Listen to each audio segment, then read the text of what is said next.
Hello, and welcome to Retroscoping, tracing the evolution of the animated feature film. I'm one of your hosts, Nathan. And I'm Alexa.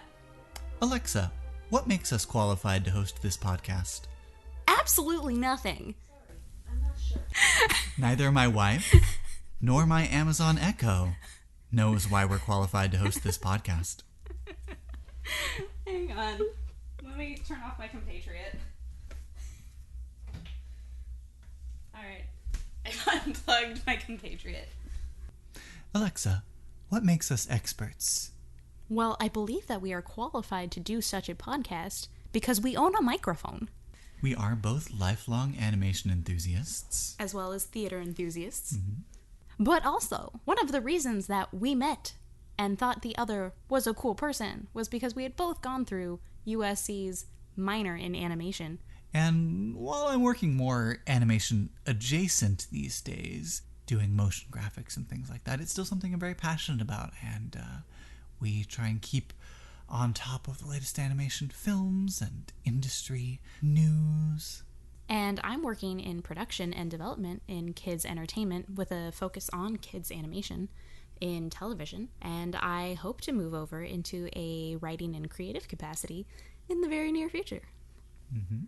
We are deeply steeped in this knowledge. Today, we're starting with the film that started it all, Disney's 1937 classic, and the first feature-length animated film. The first feature-length animated film, Nathan, because I feel like there are some caveats with that. Well, yes, asterisk, cross symbol, all sorts of additional footnotes at the bottom. It is the first feature-length, color, musical, hand-drawn Hollywood animated film. Okay. What may have come before it, Nathan? Do tell. Well, the director Cristiani from Argentina put together a 70-minute black and white hand-drawn animated film called The Apostle. Presumably an incredible artistic accomplishment. Like a lot of film history, it was lost in a warehouse fire, so no one alive has ever seen it.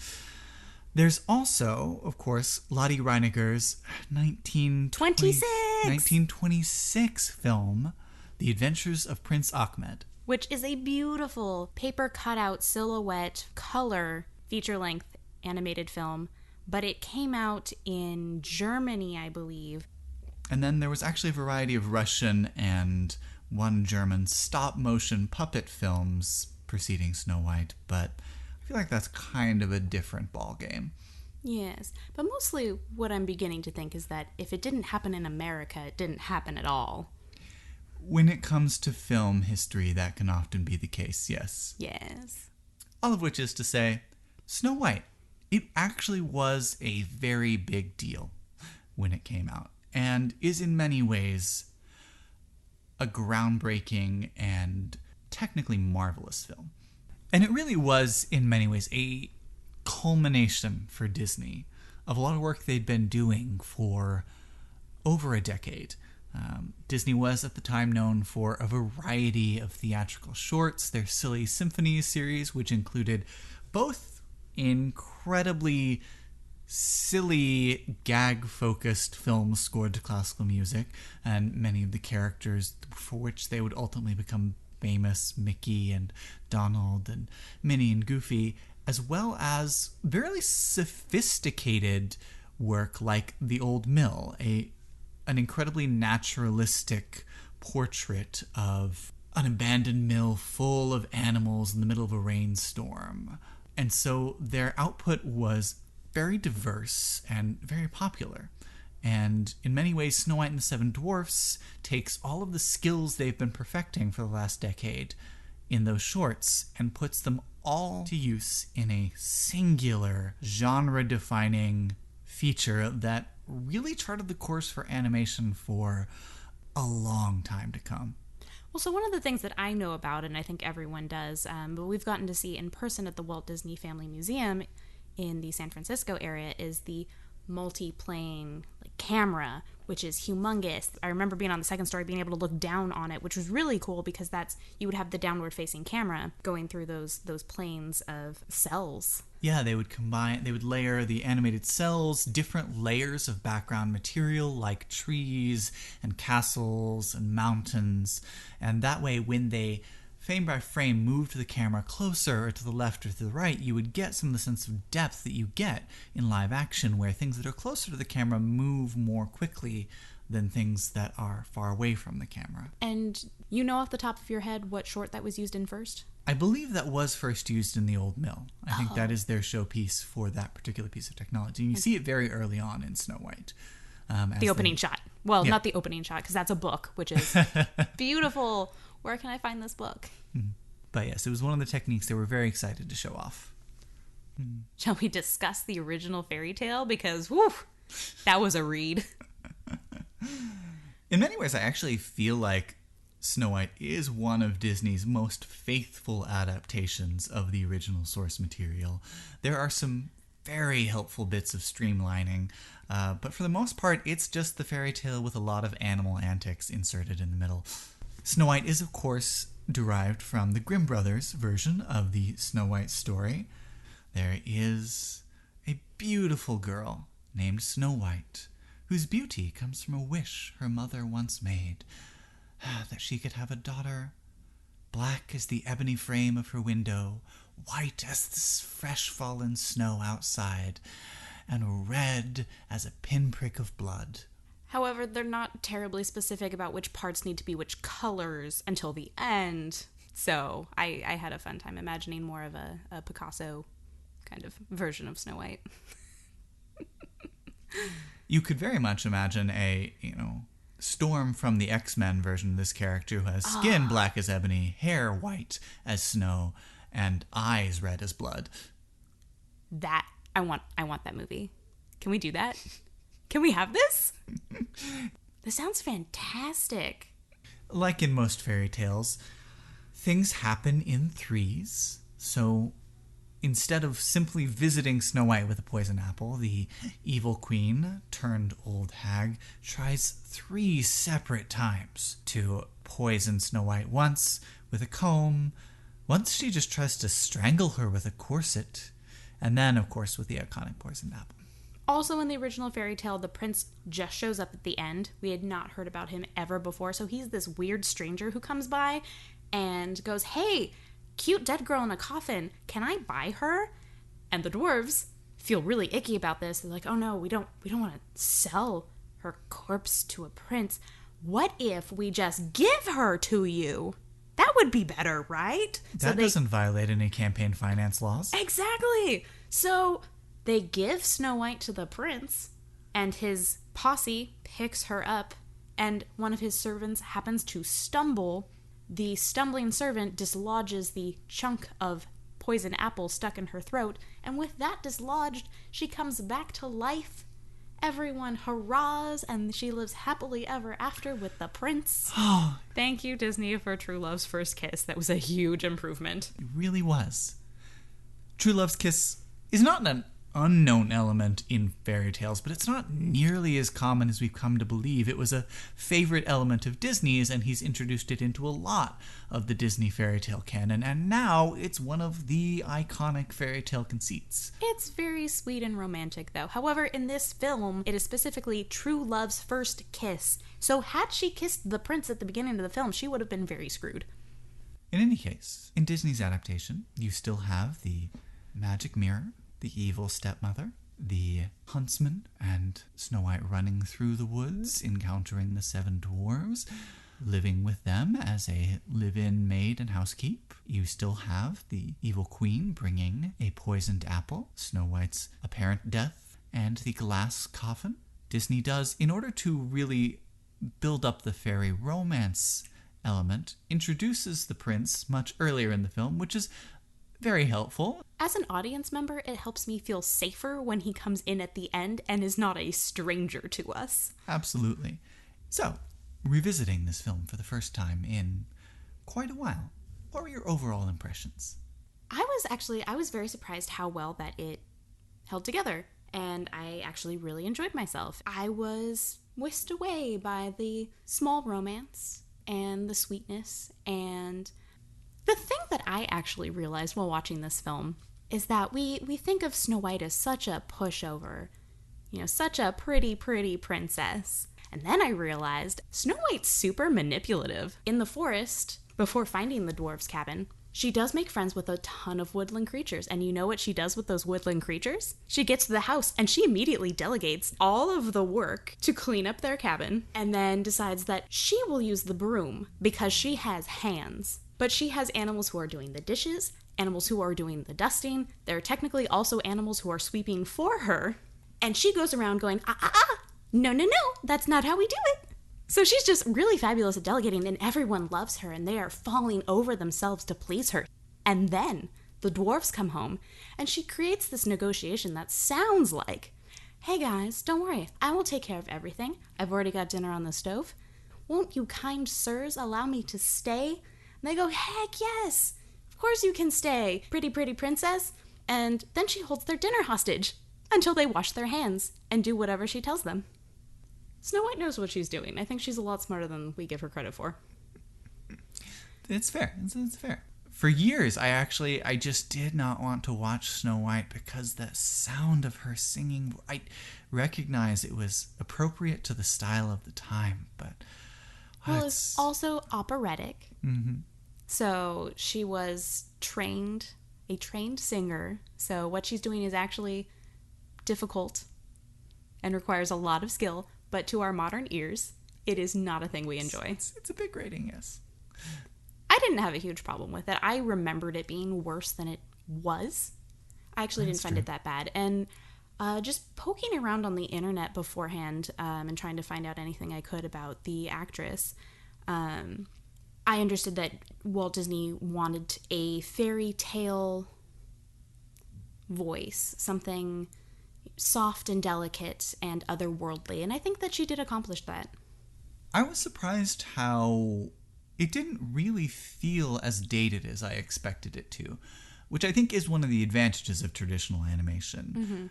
Mm-hmm. There are certainly elements of the film that place it in a specific moment in time, but in terms of visual splendor, there's really no loss of quality from the technology of the time, even compared to traditional animation from decades later.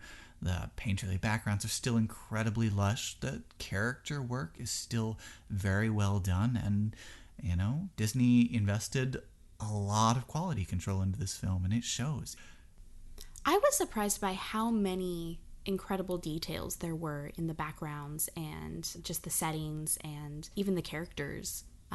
When I think back to watching this film as a kid, I don't think I was aware enough to notice them, but this time that we were watching, I just looked around the dwarf's cottage and there were so many intricate wood carvings and just the amount of dishes that they had and things strewn about their place, the amount of spider webs. There was just such care put into it, and things, even noticing the evil stepmother's throne is a peacock throne, and it's fantastic if you ever have time to go back and just look at it. Clearly they were putting the time and effort and beauty and just infusing it with love.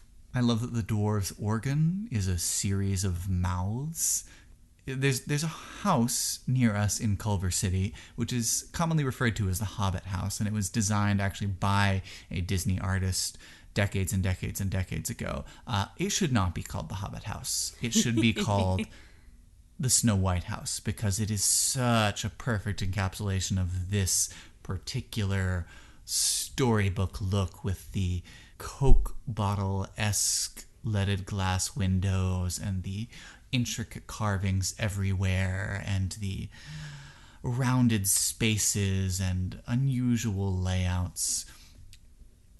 It's a beautiful, beautiful house that the dwarves have, and I'm sure it could net a lot on Zillow.com. Oh, yes. There's a tavern in Los Angeles as well that supposedly Disney and his animators would eat at a lot, that has the same sort of aesthetic. Tam O'Shanter. There you go, Tam O'Shanter. Yeah, Tam O'Shanter really captures that aesthetic as well. So go there. Eat there. Mm-hmm. The design choices for the mirror were very cool and very striking character design. But what I finally noticed about it is that it is not only a like sickly green color of a face, but it's uplit in that terrifying like flashlight under your chin, spooky story kind of way. And I think that's what gives the mirror that sense of spookiness. I also was interested by the fact that there does seem to be an implied story there behind the magic mirror. I believe at one point the queen refers to him as her slave. And he, of course, has to address her as master. And it does make one wonder how she managed to capture this seemingly omnipotent entity in her mirror.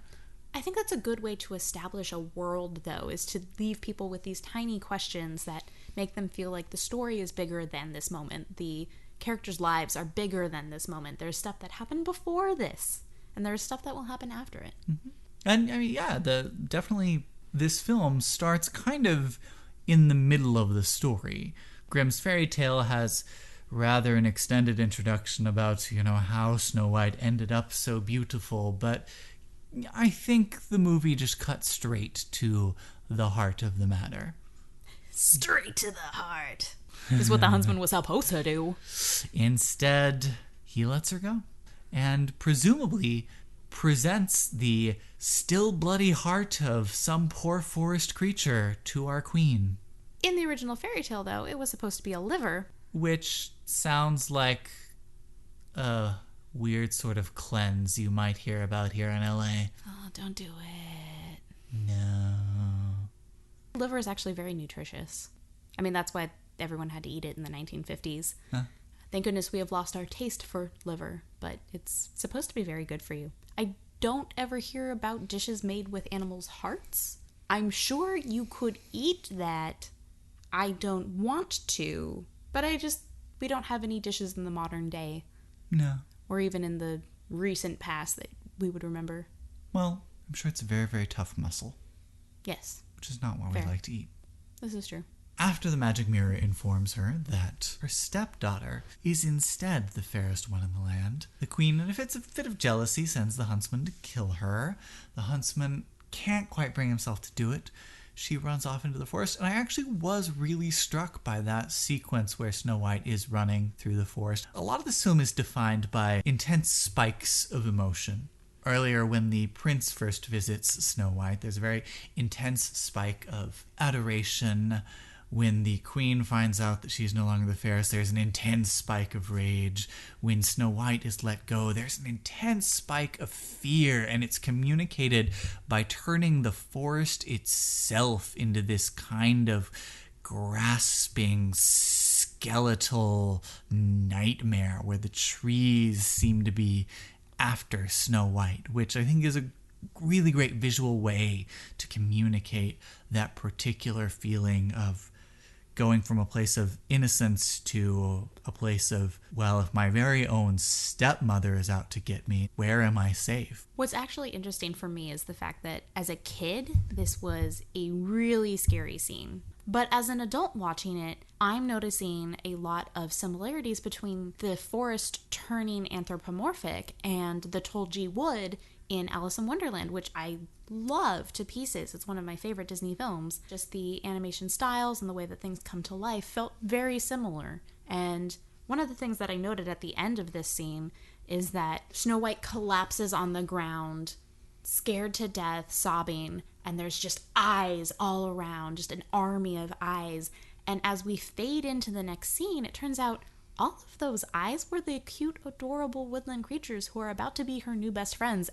There's a number of, I think, really lovely transitional moments in this film where, the terrifying eyes become friendly creatures, where the mournful forest becomes a bright place of hope, where the workday light of the dwarves at the mines turns into a beautiful golden evening glow as they walk home. There's a lot of attention to the way that color and atmosphere can change the feel of a moment or of a scene and reflects a kind of emotional state and quality.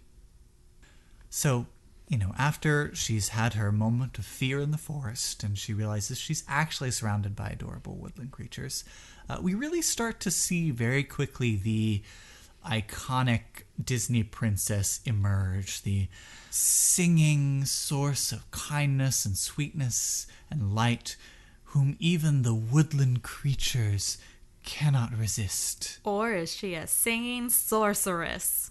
Maybe that's it. She is the stepdaughter of a witch. She's picked up a very sort of magic of her own. She can enchant woodland creatures. I feel like manipulation would run in the family. Yeah, I don't think you can grow up with a woman like the Evil Queen and not, inherit a few difficult traits. This is nurture, not nature, at work. Yeah, so they have a delightful song about cleaning where Snow White clearly has a lot of expectations and everyone is below her expectations. Then, of course, once she's at peace with the animals and gone into the dwarves' cottage and decided, no, this is where she belongs now, the dwarves come home. Yes, in retroscope, the dwarves were a lot folksier than I remembered. This is very true. I do not remember Grumpy having quite that much of an accent. Yeah, he is straight up Appalachian. I also really want to know what woman did him wrong because he is so against females of any kind. But also, I love how powerful he believes that females are because they are clearly all witches here to curse him.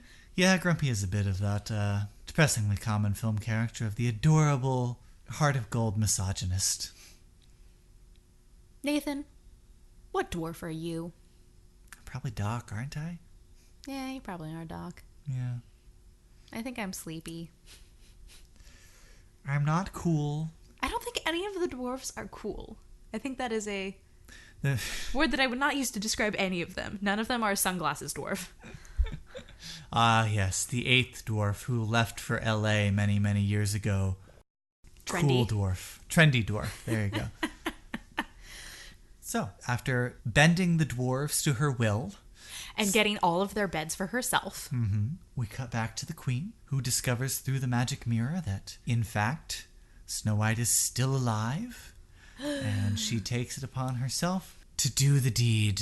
Because, if you want something done right, you gotta do it yourself. So, oddly, for a woman who is obsessed with her own beauty, she thinks, obviously the first thing I should do with my magical transformation powers is not make myself even more beautiful than Snow White, but make myself as ugly as I can possibly imagine so that I can sneak into her home and poison her. I found it to be very confusing that there was no guarantee that it would wear off after a certain point or a way to reverse the spell. This just seems like a really weird choice to make for someone who's obsessed with beauty. Like, I know plenty of women who will not leave the house without a full face of makeup. She's now deciding to leave the house with a full face of hag hair and chin pimples and... ooh. I think that's a very accurate portrait of jealousy and the way that it ruins people to a point where they are willing to drag themselves down as long as they can take their enemy down with them. You think she also could have found like a relocation spell for Snow White? Or a light disfigurement spell? Or a turn her green spell because... even if she looks exactly the same, at least she's green. Well, that's the thing. It's no longer about simply being more beautiful than Snow White. It's about hurting Snow White in some terrible way because Snow White has upstaged the queen. And it's no longer about the ranking. It's about the vengeance. Oh. I've just now tied this to Monsters Incorporated, where... it's no longer about Randall being in second place. It's about table flipping the system. Yes. There comes a point in deep rage and mentally unhealthy ways of thinking where it's no longer about winning. It's just about hurting. Hurt people, Nathan. Who hurt the queen? Probably Snow White's father, who we do not see in this film. And I'd really like to know where he is, because for all of this family dynamic to work out, he needed to have been there at some point. Mm-hmm. There's not a photo of him or anything. We also don't technically know if the royal title belonged to the queen who married Snow White's father, or if Snow White's father was originally the king and the queen married into it. Could be either way. I'm just saying. Could be either way. So, after the queen, in a really quite dark and evocatively terrible transformation sequence. Even her bird is afraid of her. Yeah.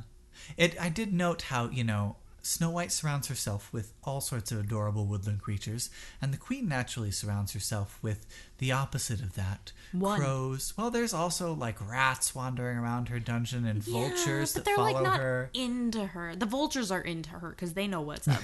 Into her in a very different sense. In that eat your flesh kind of sense. Yes. After the transformation sequence, we cut back to the dwarves, who are just having a good time with Snow White.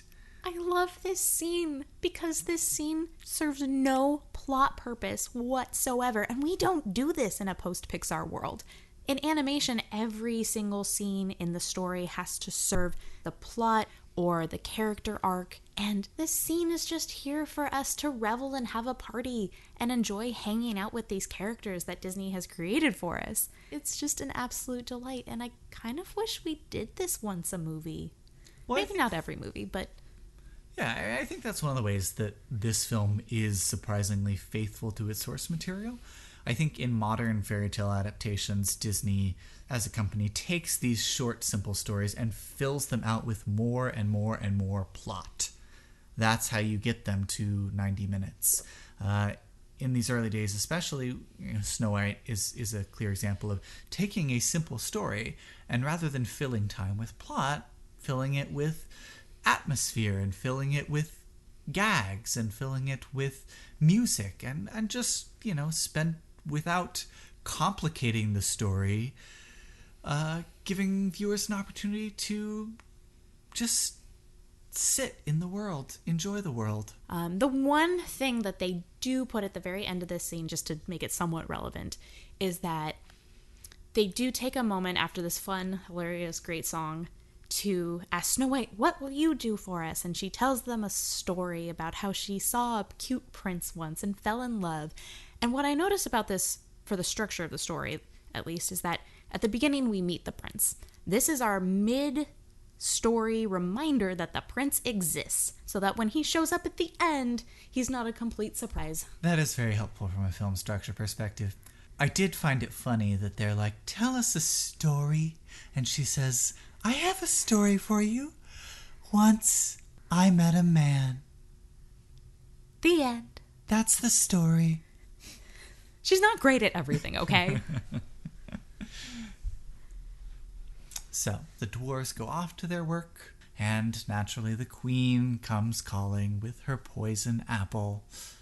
And I actually was quite taken with that scene. I think it's very, very tensely put together. It really captures that sense of menace through the angles that they choose. And in the final climactic moment, you don't see Snow White die. She dies just off the edge of screen as you focus in on the queen's delight.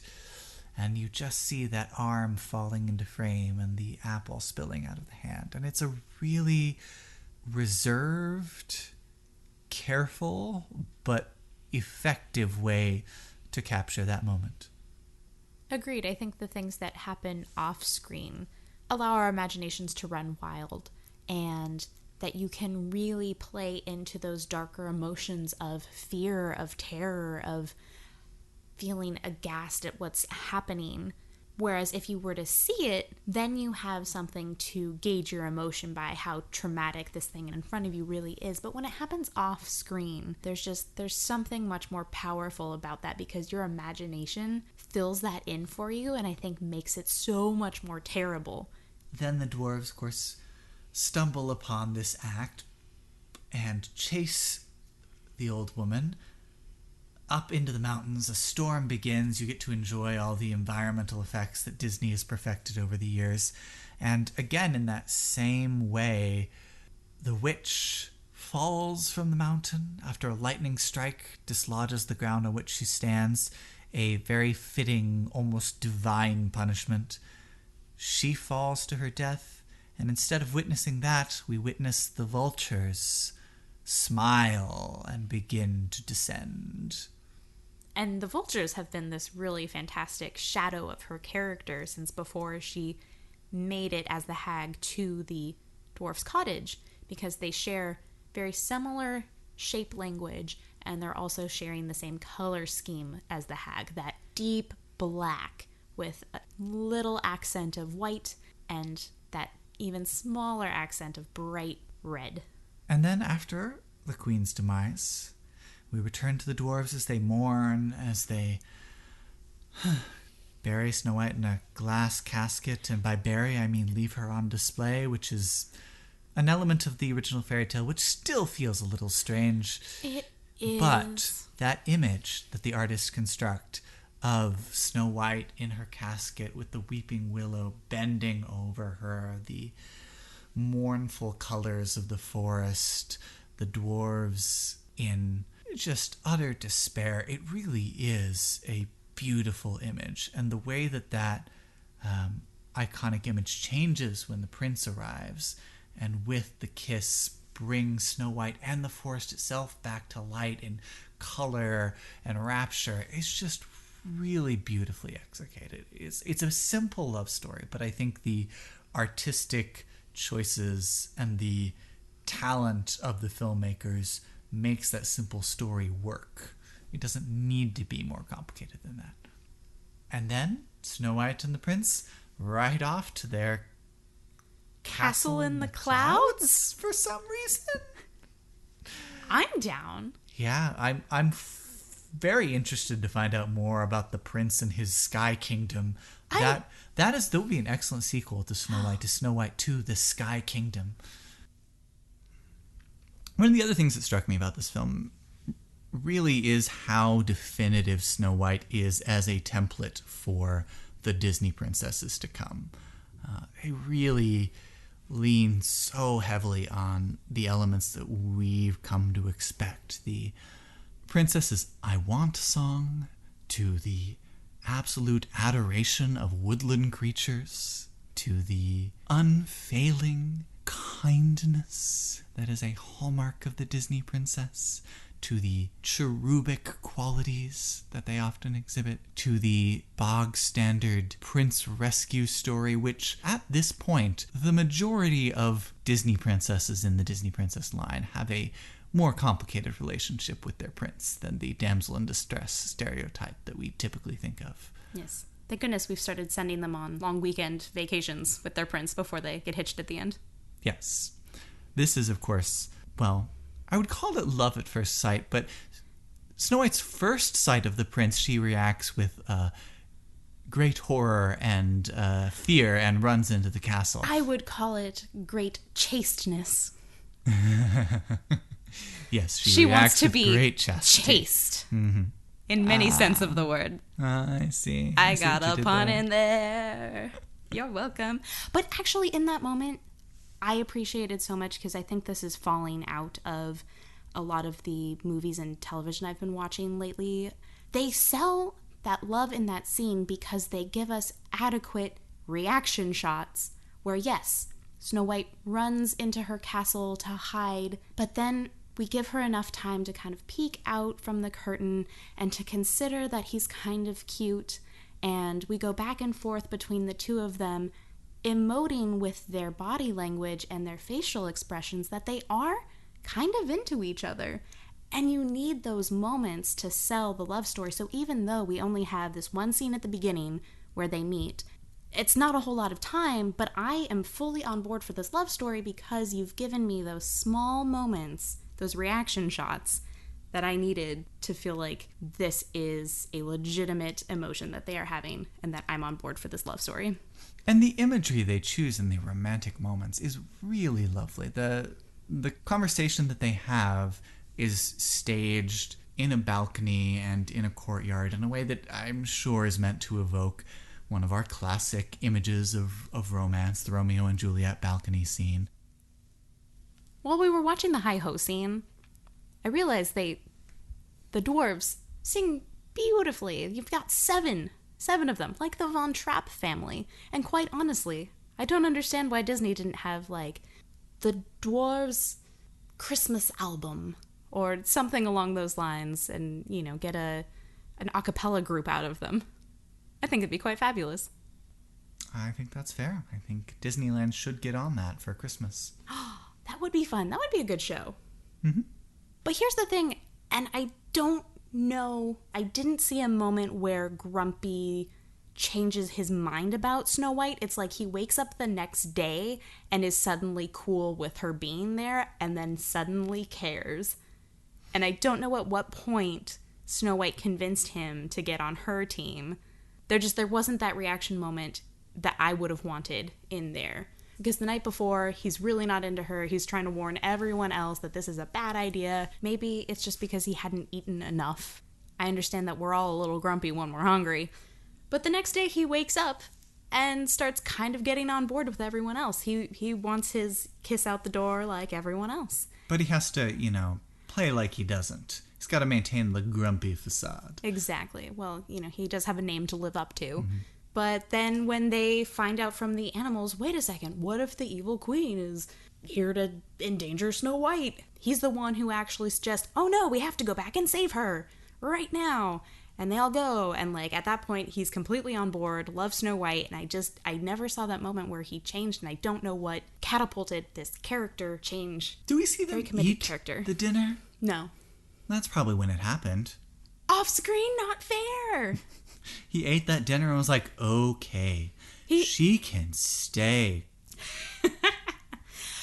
Isn't he the one who sleeps in the cauldron?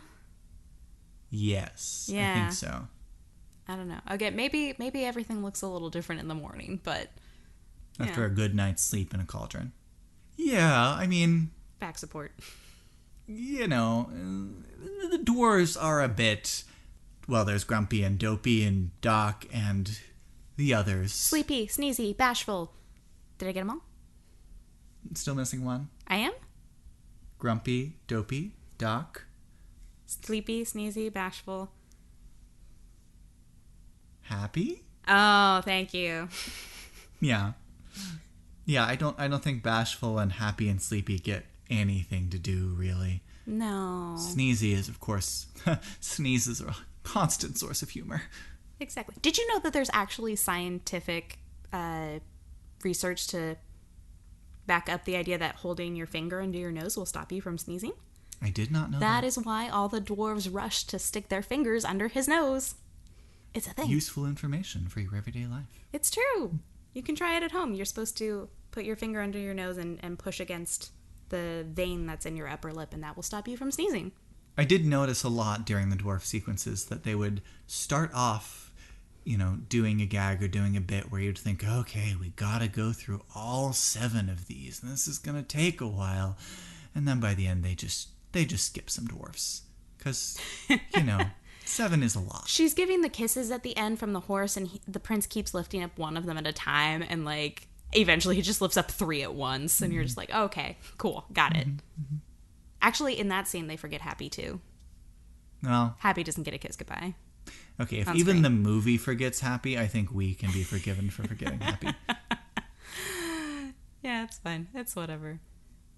One thing that was very visually distinctive in maybe not as compelling a way, the way the human characters look in this film is very different from the look that we've come to associate with Disney's princesses over the years. It is, I think, in part because in order to ramp up to this huge production and tell kind of a different kind of story, a more refined story than Disney has necessarily pursued in the past with its humanoid characters, they did lean a fair bit on rotoscoping, actually tracing from live action reference, especially in the dance sequence. And I think leaning on that technique probably controlled their flexibility for human character design. You can see, the characters in the early Disney films, like Snow White and the Prince, who are very explicitly supposed to be beautiful, elegant, normal humans, have a very different look from the more cartoon characters, which, the dwarves in this film seem to come from an entirely different school of animation. They're very cartoony in comparison. But I think my understanding about Walt Disney is that he loved bringing animation to such a realistic illusion of life as he possibly could. And so he did want his characters like Snow White and the Prince to move like real humans. And from an animator's perspective, we feel like that's so limiting because you're supposed to look at life and then make it better, amp it up, just really go for it in the way that things move. And you realize when you're looking at the frames, things move not at all like they really would in life, but to get that extra pizzazz, to really make it sing on screen, like you just get cartoony with it. But Disney was known for wanting his movies like Bambi to be as close to real life as possible. So it makes sense why he would put parameters around the way that Snow White was allowed to look and the way that she was allowed to move. And as I recall, there were some dissension in the ranks at Disney about that. Many of the animators who'd come up doing more energetic cartoons in the Disney shorts were somewhat upset by having to limit themselves in such a way. I think later Disney films really strike for me a much better balance between the true-to-life aesthetic and a more stylized look. And it's ultimately what we've come to expect Disney princesses to look like. If you see Snow White in contemporary merchandise, she does not look the way she does in this film. They have changed her over time, for sure, to bring her, I think, closer into the family as we've evolved from this point. Mm-hmm. But even then, I think there is a lot to say on the subject, and the internet has already said a lot of it, so we don't need to say it all here, but just the way that female characters, especially princesses, end up being very limited in what they are allowed to look like or allowed to move like in order to remain appealing to audiences. Yeah, that's all. Yeah, that's absolutely true, and you see that a lot in animated film in particular, the way that there's a very limited range of faces that female characters are given, and an incredibly wide and expressive range of faces that male characters are given, because male characters are allowed to look cartoonish or buffoonish or exaggerated or all kinds of different things. Mm-hmm. Whereas any female character from age 7 to 40 has to look a certain way. It felt almost relieving when the stepmother in this film turns into the old witch character, because all of a sudden she's free to move and express in an emote in a way that's so much more dynamic. Some of the scenes of the witch running in the action sequences, or her transformation, her putting together the poisoned apple, it's really dynamic and interesting. And I think that having a more cartoon model for the witch side of that character really allows for that. But I also think that's why villains can be very, very appealing to audiences, especially female villains, because they are finally allowed out of this box. And they are allowed to emote and express and do crazy things. And they are allowed to do unlikable things. And that in itself kind of makes them likable. Back to Snow White. Anyway, that is very off topic. In Retroscope. In Retroscope, what lesson do we take from this film? Look out for Miss Congeniality, because she's going to kill you. That's fair. That's fair. Also, don't eat apples. Apples are the worst fruit. But how will you keep the doctor away? I think that's a lie that they've been feeding to us through apples. You mean if I didn't eat an apple every day, the doctor wouldn't break into my house and kill me? I don't eat apples, and this has yet to happen to me, so... Wow. I know. Apples are just the most boring fruit. You know what's great fruit? What's that? pineapples. They're like apples, but with pine. They are not at all. They're delicious, and I love them, and they're fabulous. Kiwis are great. Nectarines are pretty cool. I would understand if Snow White had eaten the poison pineapple. Who could resist?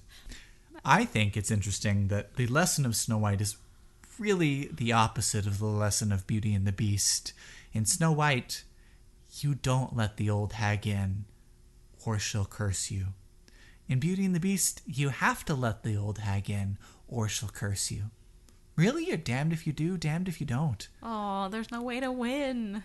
No, not when old witches are involved. And with that helpful moral... Listeners, what do you think about Snow White? Is it a product of its time? Does it still hold up today? Is Snow White your favorite princess? What dwarf are you? Please let us know by writing to us at retroscoping@gmail.com. You can also find us on Facebook, Twitter, and Instagram as Retroscoping. We're Retroscoping, a podcast tracing the evolution of the animated feature. Thanks for listening. Now go live happily ever after.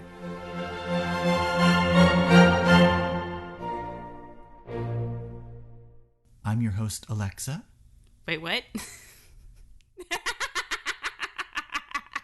You were doing so well. And I'm Nathan. Nathan, what makes us qualified to host this podcast? Well, first of all, I'm a man, so I'm qualified to do anything.